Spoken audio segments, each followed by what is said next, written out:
tests for nitrite. Nitrites are inorganic compounds containing the nitrite ion, in which a nitrogen atom is bonded to two oxygen atoms. It is a symmetric anion with equal nitrogen-oxygen bond length and oxygen-nitrogen-oxygen bond angle of approximately 120 degrees.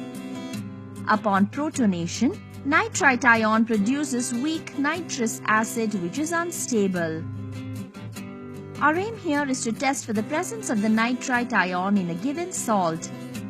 The tests to determine the presence of the nitrite ion are preliminary tests and confirmatory tests. Let's first look at the preliminary tests of nitrite. They are dry heating test and dilute sulfuric acid test. Dry heating test. Materials required: original salt, ferrous sulfate solution, test tubes, test tube holder, and Bunsen burner. Procedure: take a small quantity of the salt in a test tube and heat it over the Bunsen burner. On heating, nitrite undergoes decomposition to evolve reddish-brown gas of nitrogen dioxide with a pungent smell. Cover the test tube containing the salt with an empty test tube and collect the gas. Now, pour some ferrous sulfate solution into the test tube filled with gas. Ferrous sulfate reacts with nitrogen dioxide to form a black coloration. Dilute sulfuric acid test. Materials required: original salt, ferrous sulfate solution, dilute sulfuric acid, test tubes and a dropper. Procedure: take a small quantity of salt in a test tube. To this, add a small quantity of dilute sulfuric acid using a dropper.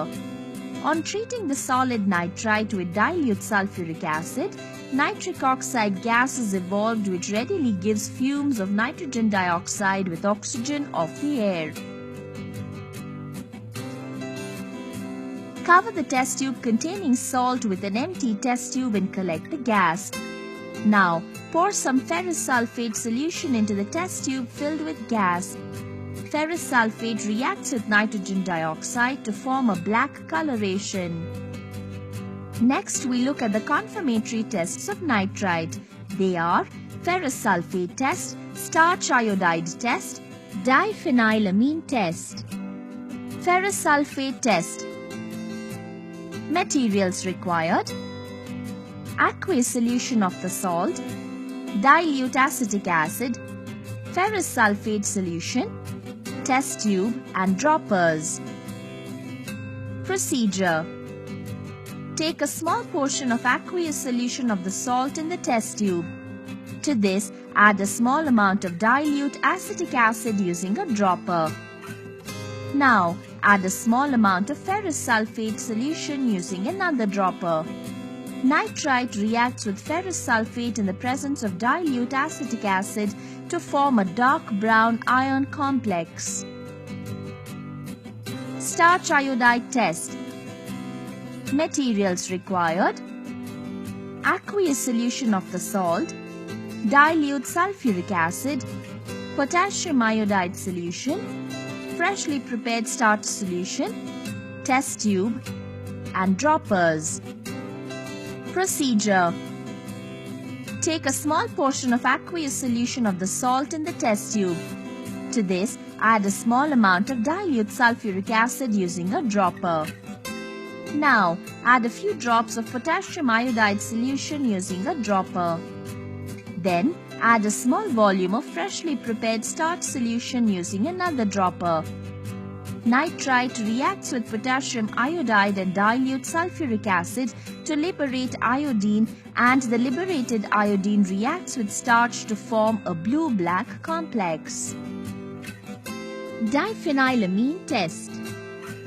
Materials required: aqueous solution of the salt, diphenylamine reagent, test tube and a dropper. Procedure: take a small portion of aqueous solution of the salt, in the test tube. To this, add a small amount of diphenylamine reagent using the dropper. In presence of nitrite, diphenylamine is oxidized, giving a deep blue coloration. Precautions: handle the apparatus and chemicals carefully. Use droppers to take reagents from the bottles. Use freshly prepared starch solution.